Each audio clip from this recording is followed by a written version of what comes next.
everybody. I'm Bob Prince, the voice of the Pittsburgh Pirates, and we're turning back the years so that you can recapture the most exciting moments in Pittsburgh baseball just as they happened.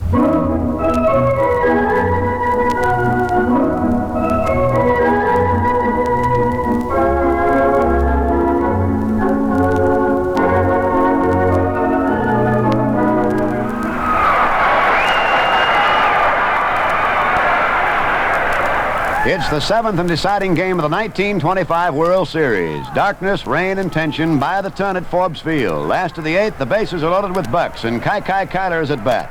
2 out, Kyler hits a drive down the right field line. 2-run score, and the Pirates win 9-7. Oh, how sweet it was.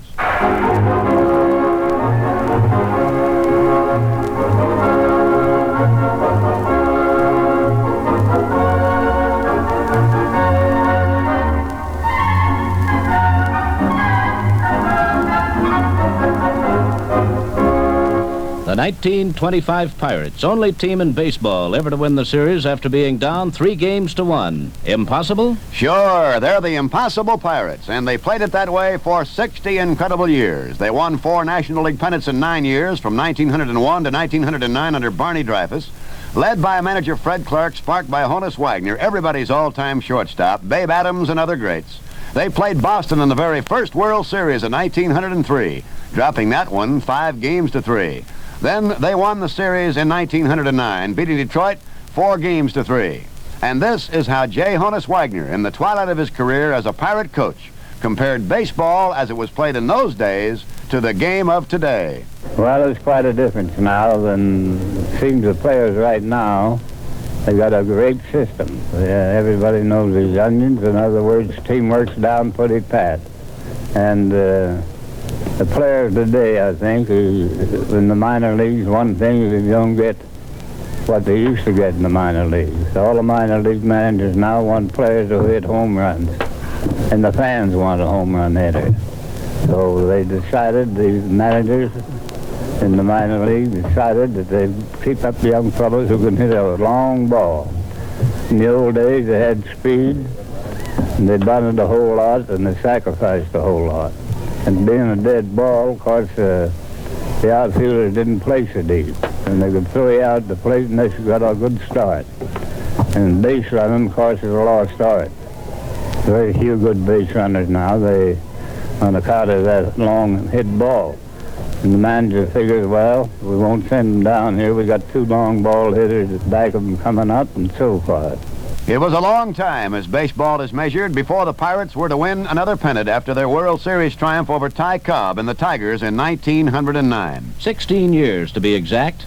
Meanwhile, the cries were, "Lukey, Lukey, Lukey, can't get him over," and "Put in Yellow Horse." Yes, Paul Long, old buddy, and we weren't old enough to worry about it. But the first long dry spell ended in 1925 under manager Bill McKechnie.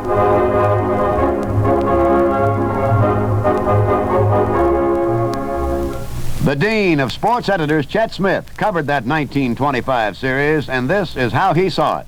Walter Johnson, the big train they called him, threw a 5-hitter at the Pirates, and Washington won the first game 4-1. Vic Aldridge then evened it 3-2. Washington took the third game 4-3, and when Johnson came back with a 6-hit shutout to win 4-0, it looked like the Pirates were dead. They were down 3-1, and no team had ever gone on to win the series under those odds. But the Bucks did the impossible. Vic Aldridge won the 5th game 6-4, and Ray Kramer chucked a 6-hitter in the 6th for a tight 3-2 decision to tie the series at 3 apiece.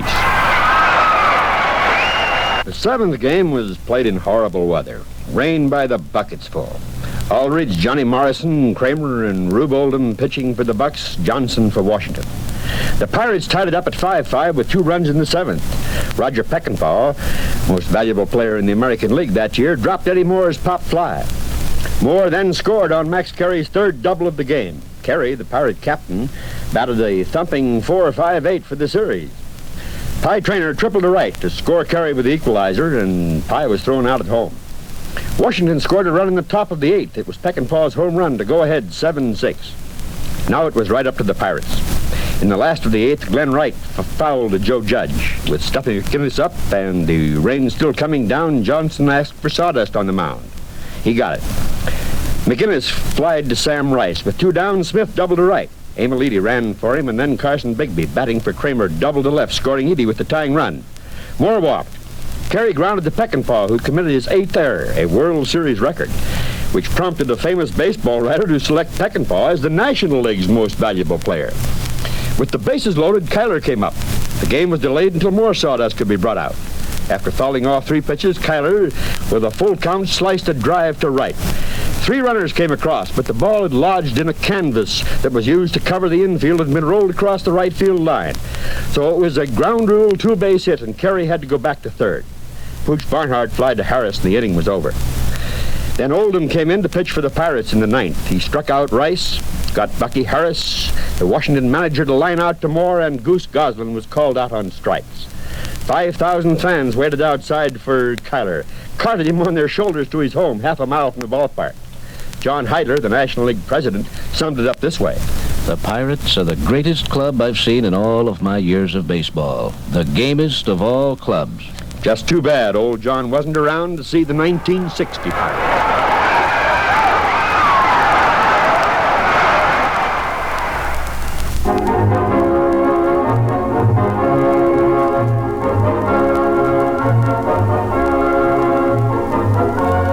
Yes, the impossible 1925 Pirates, down 3-1 and the first team to come on to win the series after being that far out of it. Comedian, sportsman Joe E. Brown later told an inside story about that sensational but soggy finish in the rain. He had been criticized by a good friend, J.G. Taylor Spink, in the Sporting News for his part in the movie Elmer the Great. Spink claimed it was just too fantastic to imagine a baseball game being played in a driving rain. This was Joe Brown's explanation and story he told Baseball Commissioner Ford Frick some years later. We got the idea for the game and for the conditions in that game from a game played in the 1925 World Series between Pittsburgh and Washington in Pittsburgh. Very interesting part about that, Ford, was that I was talking to the trainer of the Pittsburgh club, man who was the trainer at that time, or rather the groundkeeper out here, and Honus and a few, when they were up at San Bernardino a few years ago. Yeah. And I said, I remember the game so very well. And I remember that in the game there was so much water on the infield. As a matter of fact, they had to turn the lights on under the stand to get the crowd out. You know, it was late. You remember, I know you covered. Sawdust out there. That's right. That's what I'm just going to speak about. That I told him, I said, I remember when Walter Johnson was out there that for 5 times during the ball game they came out with a wheelbarrow full of sawdust and put it on the mound so he could stand up. The water was around the mound. And he said, yes, and I might call your attention, it's something you don't know, that every time before I took that wheelbarrow full of sawdust out to the mound, I run the hose on it good. I didn't know that one. Yeah. Well, you should answer Taylor on that one, Joe, too. You know, funny part of it is if we hadn't played that game in the rain, that final game of the World Series in 25, had we not played it in the rain that day, they couldn't have played again for 17 days. We wouldn't have played. I remember it very well. Yes, sir. On top of the world in 1925, the Pirates plunged to third the next year, torn by cliques and dissension, and manager Bill McKechnie walked the plank when the team failed to repeat. Donnie Bush took over as manager, and the Pirates climbed back to the top of the National League again in 1927.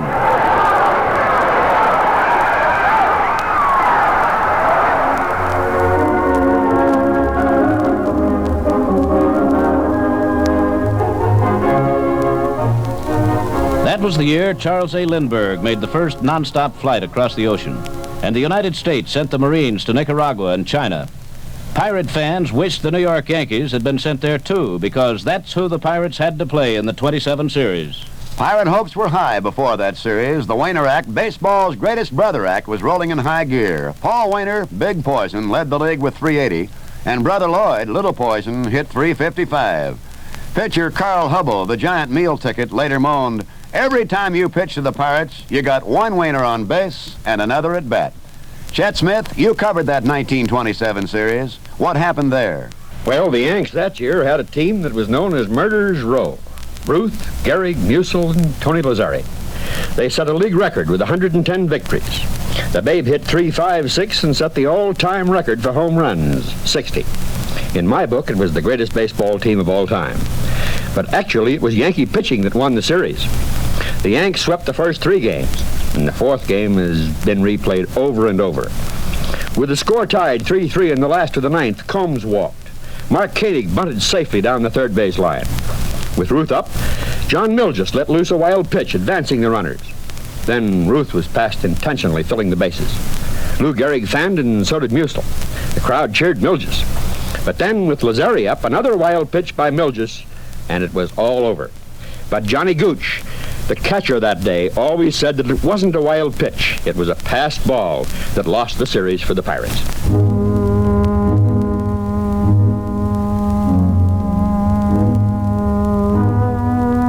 The Pirates were murdered 4 straight.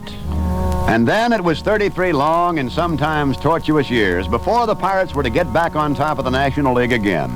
They managed to hang in there in the first division for 12 straight years and were mighty respectable, finishing in the money 23 of 28 years until the roof caved in after World War II. But before the Pirates hit bottom, there was a moment of near gold and glory in 1938 when Pie Traynor pulled a near miracle as player-manager. This is the way Chet Smith saw it. We didn't have a good Pirate team in 1938, just a bunch of try guys who fought their way into first place on July 12th, held a 5-game lead as late as September 8th, and almost stole the pennant. The Waner act was fading. We had no outstanding 9-inning pitcher, only Fireman Mace Brown, one of the first great relief pitchers. President Bill Benswanger felt so confident we would win the pennant that he invested almost $40,000 in a new press box. And then came that fateful afternoon of September 29th, and I'll never forget it. With first place at stake and the score tied 5-5 with the Cubs in Wrigley Field in Chicago, Gabby Hartnett came to bat in the last of the ninth. Brown was pitching. There were 2 out, none on. The count was 2 strikes, no balls. Brown delivered the third pitch, a letter high ball that didn't break down in the way as Brown wanted it to do. Gabby swung. The ball sailed out of Wrigley Field like a trophy looking for a museum. You just felt it rather than saw it. The Cubs won the game 6-5 and then went on to win the pennant by 2 games. Suffering catfish, that was a heartbreaker. And then, some years later, Joey Brown and baseball commissioner Ford C. Frick were discussing the 1938 season and talking about the great batting stars. And those 2 little fellas that were with this ball club, the Waners were greater ball players, and a lot of people appreciate. They were ball players. They could do everything, and seemingly, I see those 2 fellas up at the plate. Both of them had habits. One would put that bat almost down his back. Now, standing up there, and he looked as though he'd be the... But he was ready for that ball when it was pitched. They lost a pretty tough chance to get into a World Series when that big guy came up there, and he told me himself he never saw that ball as it crossed the plate. As it started across the plate, never did get across, but he hit that ball actually blind. You know, the funny part of it was, Joe, that if Hartnett doesn't hit that ball, we've got to call that ball game that day. I was out there, and I thought the umpires carried it a little too long anyhow, and that another hitter couldn't possibly have come up. They'd had to call that ball game. Pittsburgh hates to hear you say you thought they carried a little too long. We had that Forbes field all set for that World Series, Ford. Yeah, I know. Tickets were printed, weren't they? Yeah. Oh, yeah. Are you still looking for a World Series button from that, Joe? That's right. But they had them. Rosey Roswell has one, and well, I was going to send one, but I can't get it away from Roswell. Oh, my aching back was a familiar sound. And things got so tough for the Bucks of Rosey Roswell, then the voice of the Pirates, that he even talked about some other ball clubs. This was one of Rosie's favorite stories, told as only he, Rosie, could tell it. Thanks a lot, and a cheery hello to you good friends of the air. One of the wise sages of another day one time said, there's a reason for everything, but everything is not reason. How right, how right. But that brings me to an odd baseball story. You baseball fans who have patiently listened to my rantings for so many years may have wondered why I keep constantly playing the hunches, as the pigeons come and hover around my broadcasting booth out at Forbes Field. Well, there's a story behind it, and I have to roll the curtain back about 14 years to pick up the connecting link between a pigeon and my good luck omen. The World Series in 1933 was played between the Washington Senators and the New York Giants. The Giants caught the first 2 games at the Polo Grounds and then moved over to Washington. The Senators took the first game in the national capital, but the Giants took the next 2 and became world champions. Now let me get back to the pigeons. It was a chilly October day when they played that first game in Washington, but picking away at the sod directly back of shortstop was a slate-colored pigeon that refused to move, despite the appeals of Joe Cronin, the Senator shortstop, and Blondie Ryan, the Giant shortstop. At the beginning of each inning, one or the other of those 2 defensive players would give the bird the bum's rush. But just as soon as the pitcher would throw the rubber again, back would come Mr. Pigeon and start grubbing for work. The first day, the second day, the third day, that pigeon was there. Finally, the umpire and the ball players all gave up and refused to even try to chase our young feathered friend. But I'll say this, outside of watching the ball, strikes, hits, and errors, there never was as much competition in a World Series game as that pigeon furnished for 3 days in Washington. At changing time in every inning, the fans would fasten their attention upon the pigeon playing in the backer-up position at shortstop. And the only time that bird would move a wing would be when a ground ball was hit past it, or when the shortstop would back up to take a little blooper. Then and then only would it lift itself aloft, only to return again as soon as play had resumed. The sequel? Yes, of course, there's a sequel. Let me run over hurriedly the details of the scoring in the final game. Hal Schumacher had started for the Giants and Crowder was throwing him for the Senators. In the second inning, the Giants picked up 2 tallies when Schumacher drove out a single to send Travis Jackson and Gus Mancuso over the happy gum. They picked up another one in the 6th on a pair of doubles, but the Senators went to work in the last half of the 6th and tied it up. The game moved into the 10th inning when, with 2 men away, Little Malott came up, got a hold of a fast pitch, and drove it out of the lot to win the ball game in the World Championship for the Giants. Oh, yes. What about the pigeon? Well, when the last putout was made, Blondie Ryan, the Giant shortstop, reached in his hip pocket, pulled out a handful of corn, and dropped it on the ground. The pigeon came in a little closer to the infield. Blondie stooped over, picked it up, and carried it into the Giant clubhouse as the good luck charmer of the 1933 World Series. Yes, these ball players are a superstitious lot, and so are some baseball broadcasters. This is Rosey Roswell saying goodbye and wishing you well all along the way.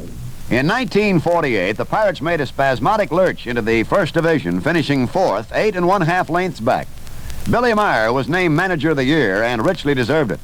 And that was the year the most famous play-by-play announcer in the history of baseball made his debut. Bing Crosby, Pirate stockholder, did it this way under the tutelage of Rosey Roswell in April of 1948. Now Ralph Kiner standing by down there waiting for Doyle Lade, who's just taking over the pitching chores for the Chicago club. He's a right-hander, and Ralph Kiner will be the first man to face him. Lade last year was in there with an 11-10 record, 11 wins and 10 losses. Bing, you've been doing a grand job. I don't dare trust myself to this. Come right back. Don't you think they're tired of my monotonous No, I'll never get delivery tired here? of that. So you stay right in there, Big. Well, I'd like to see Ralph improve a little off his showing so far this afternoon against Rush. He couldn't do much, although he hit a hard smash to left field, which is taken by Aberson. He's facing Doyle Lade now. Maybe he'll do a little better. And he does. That's a home run. That's the first one. Raise the wind and Minnie. There it goes, clear out over the scoreboard. Over into Shenley Park, a round tripper for Ralph Kiner, his first of the 1948 season. Oh, did he? Let's hope that it's the first of 61.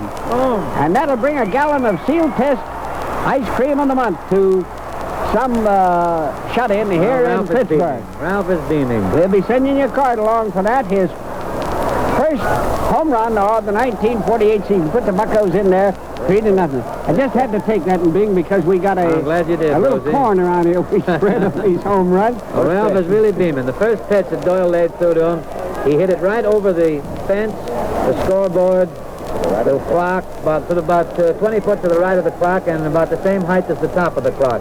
I said that Pafko hit a hard smash here yesterday for the home run. May I tell you something? It was a swinging bunch compared to this that Ralph just hit. And the wind is blowing against us this afternoon when you hit the left field. It's the hardest smash I've seen in this park. I guess he hit a few last year just as hard as some of the other. But when he hit that, I knew it was a home run, no question. That was hit with what they call authority. A real hard hit ball. First pitch that Doyle Lade threw to him, he combed right over the left field, over the clock, over everything. And that was the only time anyone ever took a mic away from Bing Crosby. By the way, there was a second baseman in that game, and this is what Bing had to say about him. It's a ground ball to Danny Murtaugh. He takes it on the big hop, tosses to third, that's all. And thank you, ladies and gentlemen, for putting up with my announcing. I know it's not much good. Klutz has run out to grab Riddle and gives him a big hug and a kiss. For a beautifully two-pitch, two-hit game. Rip Sewell gets up out of the dugout and goes over to Elmer Riddle and puts his arms around him and gives him a big hug. Wonderful pitch game. Lots of control, lots of stuff on the ball. Confident all the time. Handled beautifully by Klutz and some wonderful plays in back of him, particularly by Rojek and Gustine. and Danny Murtaugh, who drove in the first run. Friends, it's been a real pleasure to appear here on this broadcast with Rosie and Bob Prince. Going east, I hope to get back for some of the home games, which start the 1st of May. I hope to be able to see you then and to talk to you over this microphone. I know you'll excuse my deficiencies as a radio broadcaster for baseball, but Rosie seems to think I bring him luck up here, and if I do, I'm only too willing to appear and contribute whatever I can to the color out here at Forbes Field. In 1949, the Pirates fell back into the 2nd Division and finished 6th. There were some changes made in the 5-year program. The rookie tryout camp was launched in 1950. Here's how Frank McKinney explained the changes.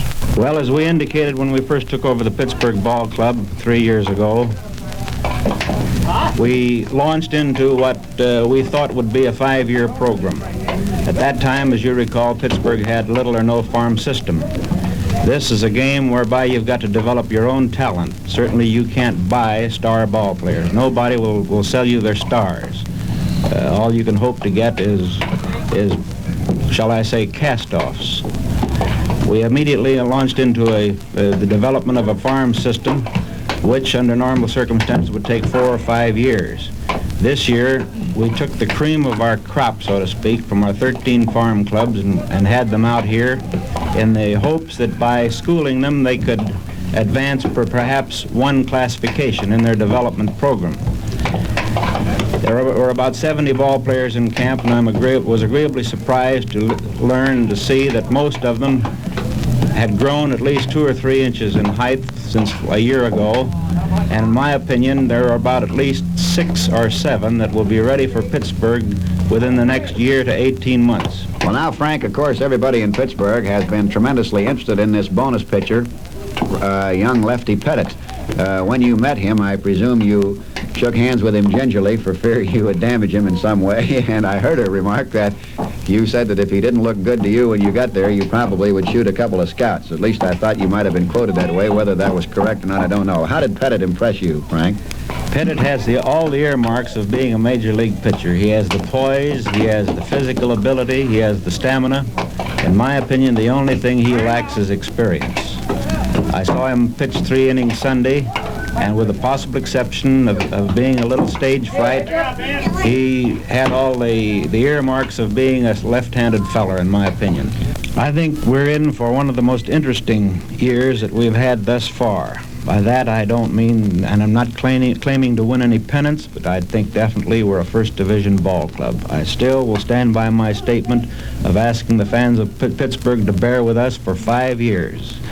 At the end of 5 years or within the next 2 years, I'm definitely sure that we will have a 1-2-3 ball club. By that I don't mean this coming year, but again, at the end of our 5-year probationary period, so to speak, I think we will be able to give a good accounting of ourselves.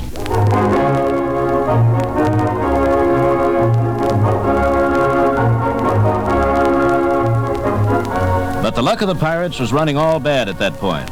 Paul Pettit came up with a sore arm and $100,000 went down the drain. The Pirates finished last that year for the first time since the First World War.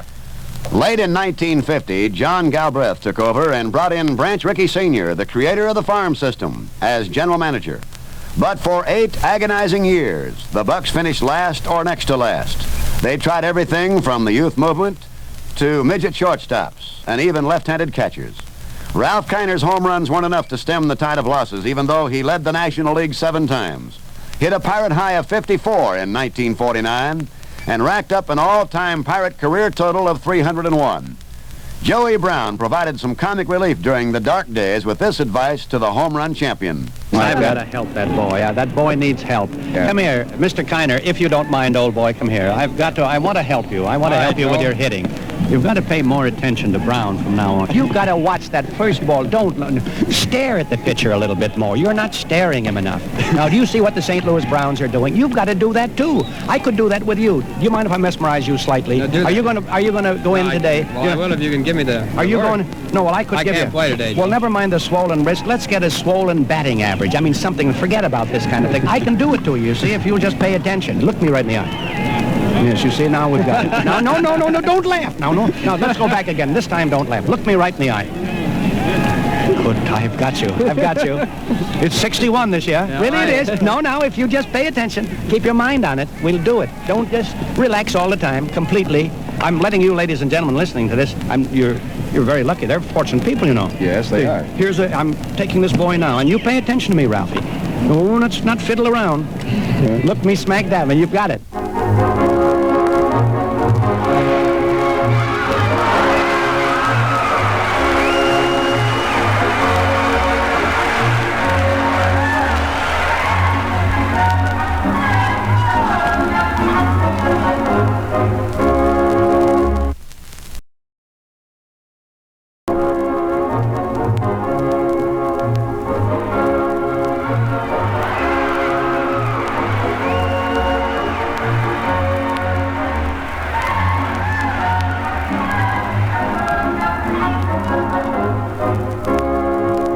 And along about the same time, during this period of fitful transition, there was a fellow whose career was to take a different turn.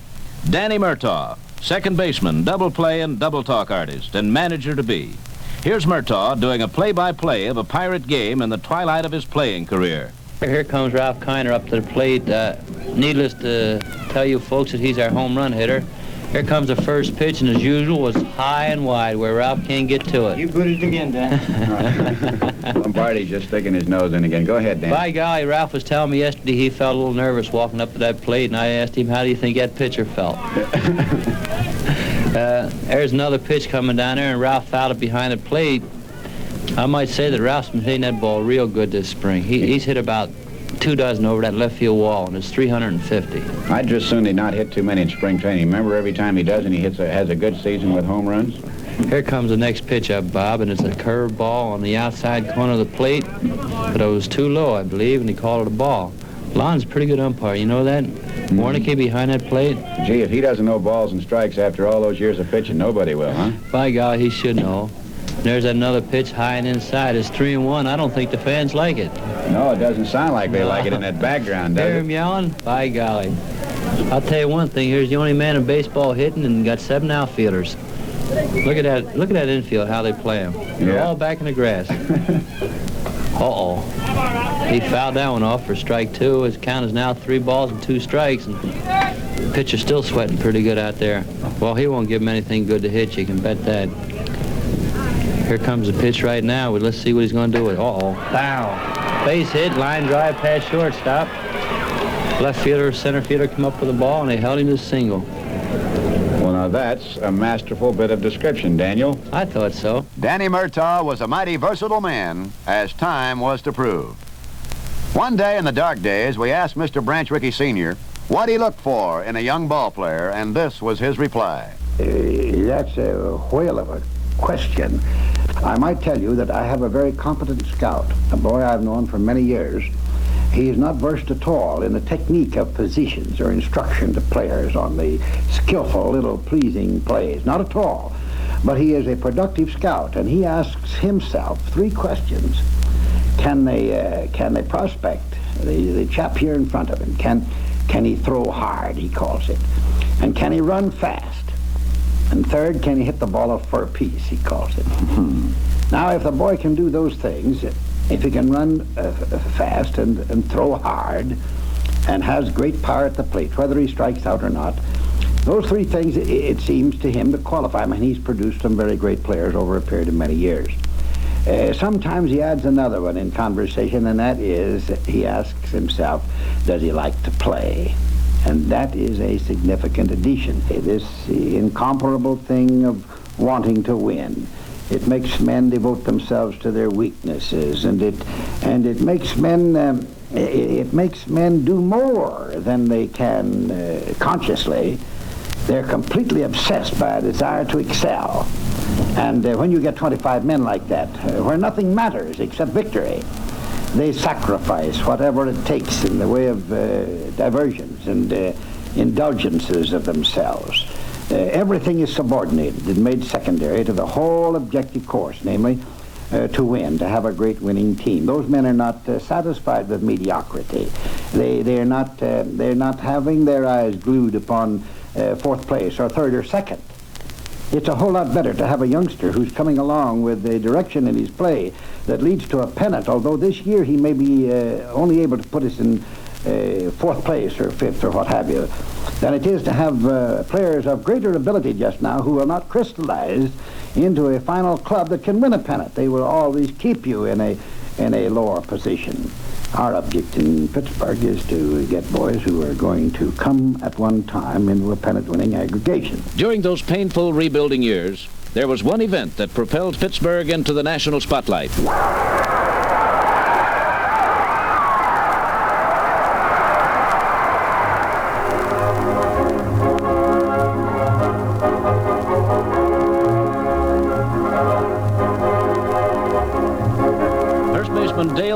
Hit home runs in 8 consecutive games for an all-time record, a feat that Ruth, Gehrig, Greenberg, and the other greats never accomplished. The year was 1956, and the dates, May 19th through May 28th. That will be remembered for a long time. Almost forgotten is Ralph Kiner's feat of hitting 8 home runs in 4 consecutive games from September 10th through September 12th, 1947. In 1958, the Pirates jumped from 8th to 2nd. Made a good run at the Milwaukee Pennant Express in September. Some experts picked the Pirates to win the pennant in 1959, but that was the year of disappointment, injuries, slumps, and temporary decline and fall to 4th place. Little Roy Face gave the fans their biggest moments, hanging up all-time pitching records of 17 consecutive games won and the highest winning percentage of .947 with 18 wins and 1 loss, all in relief, to stamp him as the greatest all-time reliever. And here is the matter-of-fact way Elroy Face explained his phenomenal success. Well, Bob, I don't think that every pitcher can pitch the guy the same. I mean, each guy has to learn to pitch his own way to each hitter because Vern Law might throw a fastball or Bob Friend might get a guy out on a fastball, and if I throw the fastball, he might hit it out of the ballpark because my delivery is different than theirs. The fastball might not be the same as theirs, and you can't go by that. You have to go learn your own way. Another Pirate who gave the fans a tremendous moment in that otherwise unhappy 1959 campaign was small-statured Harvey Haddix. All he did was pitch 12 perfect innings of baseball, something no other pitcher ever accomplished. He did it against the champion Milwaukee Braves, and once again with the impossible Pirate ending. Anything that Jim and I have witnessed in this season absolutely at this moment fails into insignificance, and we've had some thumpers. Here's the windup and the 1-2 pitch to Burdett. Foul off to the right out of play, and Burdett has shortened up the grip on that bat and is trying to really hang in there. And don't forget, he also is quite a threat at the long ball. 2 men down. Last half of the 9th inning, no score. I can't repeat it enough. The 1-2 pitch. Struck him out swinging. Haddix pitches a perfect 9-inning no-hit, no-run game.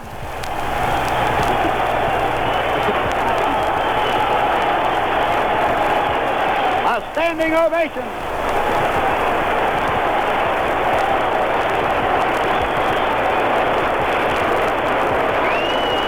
Ladies and gentlemen, Harvey Haddix has just become the 7th pitcher in the history of all baseball to pitch a perfect no-hit, no-run, 9-inning ball game. Going into the last of the 13th, Bob Prince summed up what happened to that point. For the final out of the 9th inning was a strikeout on Lou Burdett. It was the 8th turned in by Haddix, and at that moment, he became the 8th pitcher in all the history of baseball to pitch a perfect no-hit, no-run game. He then went on to get him in the 10th and the 11th and the 12th, retiring 36 in a row and counting the final 2 outs he had against the Cardinals in his last victory at Forbes Field. He retired 38 men in order before a man got aboard, and then only on an error. 1 out, batter Adcock takes high ball on.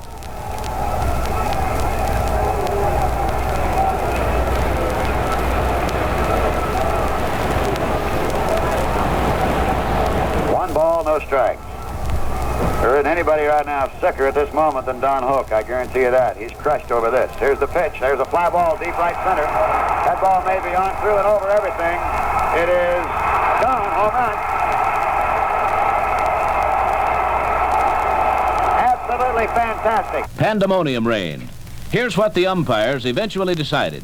Adcock hit the ball over the fence in right center. Mantilla scored. After passing second, Aaron took the shortcut across the pitcher's mound, and Adcock passed him on the base paths. Umpire Dascoli ruled that Adcock was out for passing Aaron between second and third. Adcock was given a double, Aaron was returned to second, and Mantilla's run was the only one needed to make the score 1-0 and end the game. If you tried to write the Pirate story of 1960 before it happened, nobody would have believed it. And it would have been rejected by any Hollywood producer as too fantastic. Utterly impossible.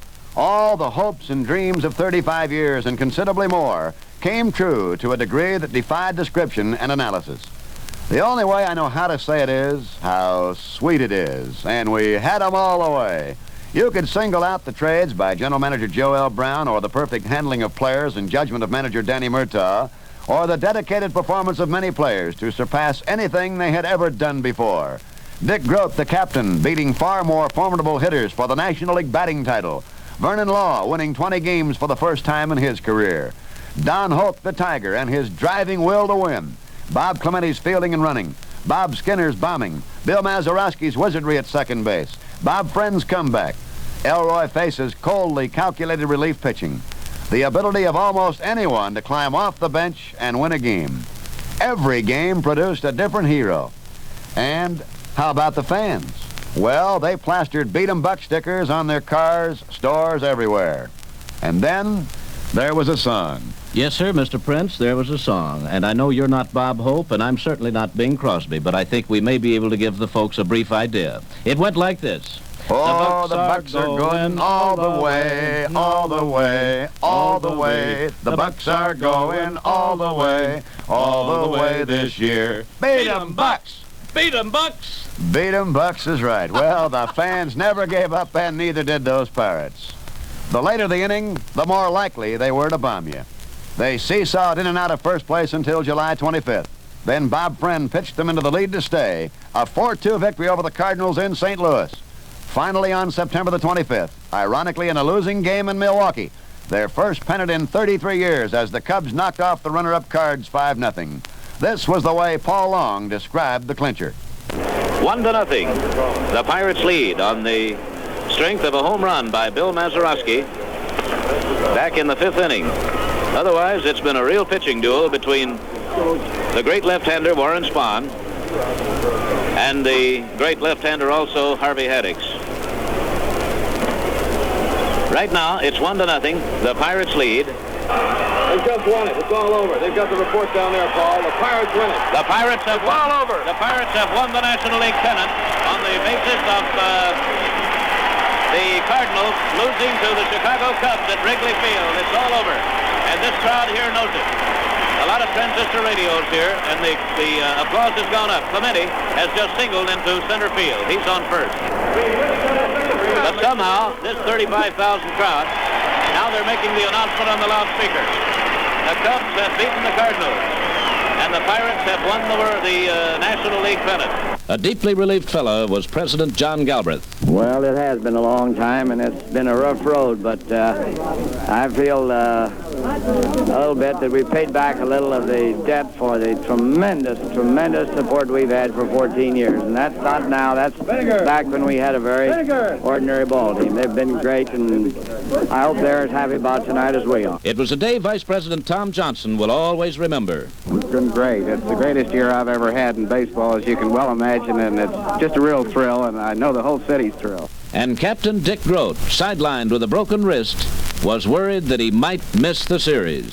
Something I've always wanted to do is play on a pennant winner, and I've said all winter, and I've said over and over again, I want to play on a pennant winner in Pittsburgh. I only hope I can play in the World Series. The city of Pittsburgh celebrated the Pirates' pennant victory with a gigantic torchlight parade through the Golden Triangle at midnight, sponsored by KDKA TV and radio and the Chamber of Commerce. The World Series should have been anticlimactic, but it wasn't. Meanwhile, at a Gus Fan Club luncheon in the Pittsburgh Press Club, manager Danny Murtaugh received the first of many awards. He was inducted into their Hall of Fame. Murtaugh, in accepting the award, told this story. It got to be one of these knockdown battles. So finally, I'm talking to one of my pitchers who had me pitching at the ball game that day. I said, look, son, when this other pitcher comes up here, I want you to knock him right on. I want you to knock him down.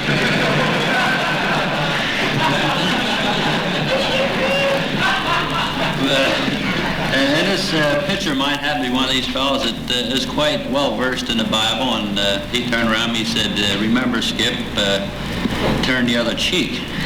So I looked at him, I says, all right with me. I says, I'll turn that other cheek. I says, but if this guy don't get down, I says, it's going to cost you $100. So he looked at me and he says, they that live by the sword shall perish by the sword.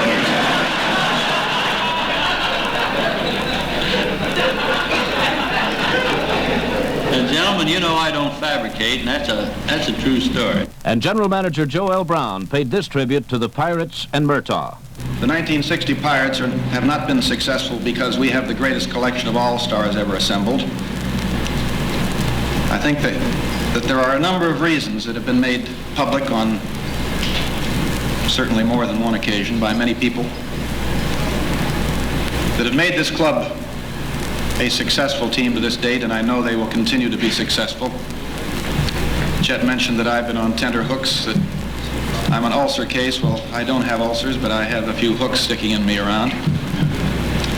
But of course, I think that that's easily understandable. The winning of a pennant has been my lifetime dream, if you don't mind a personal touch here. And of course, to see a dream come almost to its fruition is something that would make almost anyone believe that it just can't happen. But these various qualities that have been attributed to our ball club have been team spirit, desire, ambition, aggressiveness, intelligence. Those of you who have seen who saw Danny as a player and who have seen him as a manager, I think will recognize that those very same qualities are inherent in him. And I think those things in a ball club, while perhaps they are somewhat innate in the individual player, are instilled more than anything else by the manager. I think Danny Murtaugh is not only one of the game's outstanding managers, if not the best, but the most underrated. One loyal fan, the most loyal of them all, who deserved to see the great day when the pennant arrived, was the late Rosey Roswell. He, in a sense, represented the spirit that carried the Pirates through. And this is how he expressed it one day back in 1950 when he was honored at Forbes Field. And the only thing I can say is that my love for Pittsburgh will always be an abiding thing in my heart. And my Buccos will always be my ball club, whether they're up in first or last. They'll be talking about the World Series of 1960 until doomsday. The most impossible Pirate team of all. 3 times the Pirates won the World Series in 1909, 1925, and 1960. Each time in 7 games, but never in such fashion as the 1960 crew. Newsweek magazine ran pictures of Danny Murtaugh with the heading, "Wanted for Piracy." The New York Times Arthur Daly termed the Pirates Destiny's Darlings. The New York World Telegram and Sun said, if ever a World Series was stolen, this was the one.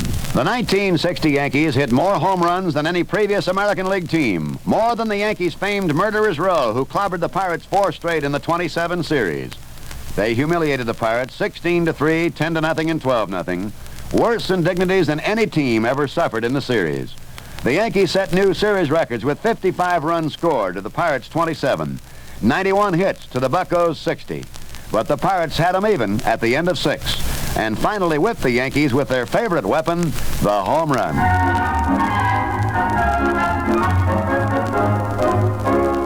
And here's what happened in the 7th and payoff game. The Pirates got off to a quick 2-run lead on Rocky Nelson's homer in the first inning. They grabbed 2 more in the second inning. The Yanks came to life in the 5th with Muth Skowron's home run. Then they piled up 4 runs in the 6th to lead 5-4. Yogi Berra's home run off the Baron of the bullpen, Roy Face, was the big blast, scoring 3 runs. The Yankees teed off on Face for 2 more in the 8th, and it seemed to be all over. But in the last of the 8th, pinch hitter Gino Somoli singled. Verdon got an infield hit. The ball took a bad hop and struck shortstop Tony Kubek on the Adams apple. He clutched his throat and collapsed. Then Grote singled to left, scoring Somoli and making the score 7-5. Skinner was thrown out on an attempted sacrifice bunt. Now listen to Chuck Thompson, NBC's radio voice during the series, who described it this way. In typical World Series fashion, this one appears to be going right down to the wire. Blanchard pumping out the sign to Coates, who wigwags with that glove just a little bit. He wants to see that sign again. Now Coates is into the move, the 1-2 to Clemente. He swings a ground ball, slowly hit off the first base side, charging a scour. He makes a pickup. There'll be no play, and a run scored.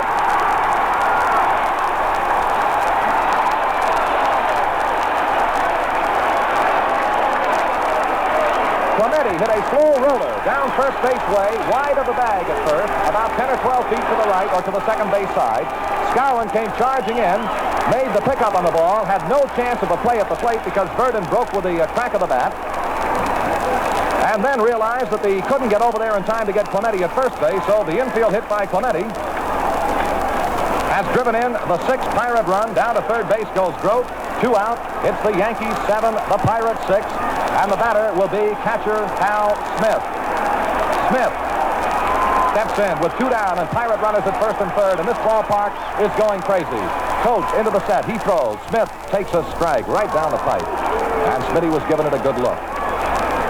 1 strike to right-hand batting Hal Smith.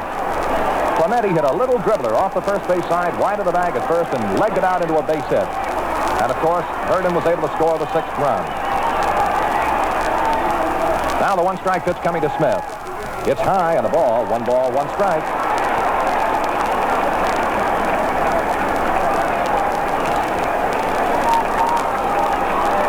Well, the Pirate opportunity in this ball game, in this inning, came about on a bad hop that hit Kubek in the throat and knocked him out of the ball game.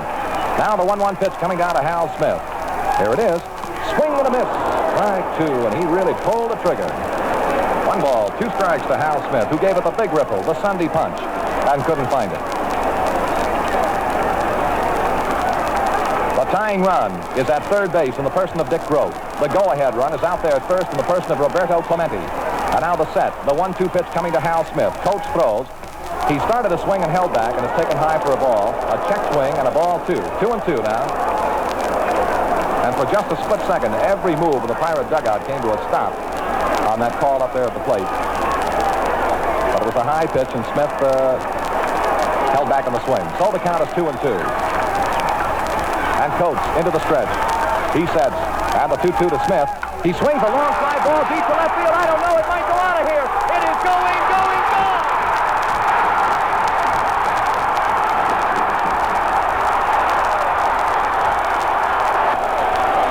Forbes Field is at this moment an outdoor insane asylum. We have seen and shared in one of baseball's great moments. In the top of the 9th, the Yanks tied it up at 9-9. They had scored 2 runs, KOing Bob Friend, the hard-luck pitcher of the series, in a hurry. And Harvey Haddix had trouble putting out the fire. And then, the last of the 9th, and again, Chuck Thompson. The last half of the 9th inning. Changes made by the Yankees. McDougal goes to third base. Cletus Boyer moves over to play shortstop.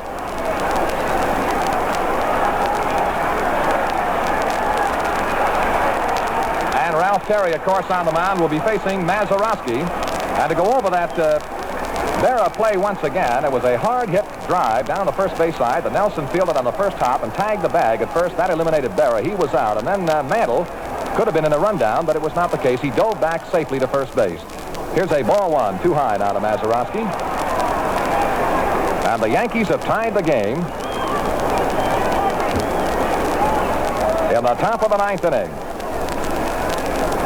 Well, a little while ago when we mentioned that this one in typical fashion was going right to the wire, little did we know. Art Ditmar throws. Here's a swing and a high fly ball going deep to left. This may do it. Back to the wall goes Berra. It is over the fence. Home run. The Pirates win.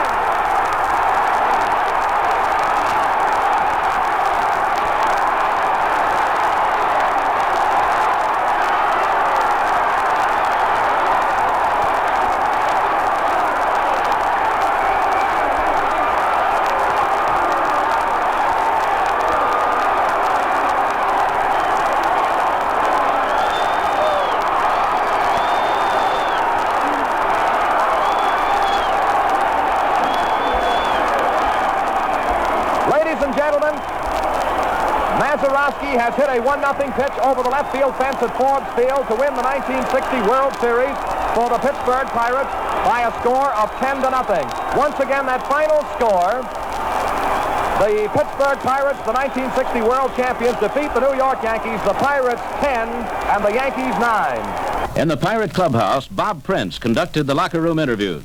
Beat the Bucks. Can't beat the Bucks, can they? No, sir. Can't beat the bad Buccos, I'll tell you that. That's for Gino sure. Somoli. Yes, sir. Yes, sir. We got them. They broke all the records and we won the game. How about that? There's a good one. Broke all the records and we won the game. We won the game, right here. Yeah, that's it. Here's the president of the ball club, Mr. John Galbreath. And Mr. Galbreath, I just want to ask you one question instead of you ask me. We paid our debt to the city, the people of Pittsburgh. I think you have it. You've given your voice to it, too, haven't you? Give everything I've got. You wouldn't trade a Kentucky Derby victory for this, John. You're trying to get me when I'm vulnerable. And the commissioner of baseball, ladies and gentlemen, Mr. Ford Frick. Commissioner, without question, one of the most exciting World Series in all time. Well, this is my 39th, and I never saw a finish like that one, Pop. Never. Here's Danny Murtaugh. You Irishman, you did it. By golly, Bob, what a finish. But we've been doing that all year, and I think the fans are looking forward to it. Well, thank you very much, Dan, John Galbreath. And I'll just say thank you to everybody. I hope you fans have enjoyed hearing from these very happy world champion Pittsburgh Pirates. The headline in the Pittsburgh Post-Gazette read, "We had 'em all the way." And the Pittsburgh Press told it this way, "City of Champs flips lid." There was never anything like the all-night celebration staged in the streets of Pittsburgh. It was VE and VJ Day, the Mardi Gras, and New Year's Eve all rolled into one. The celebrations extended to Addis Ababa and Timbuktu. Those crazy 1960 Pirates were indeed the most impossible pirates of them all.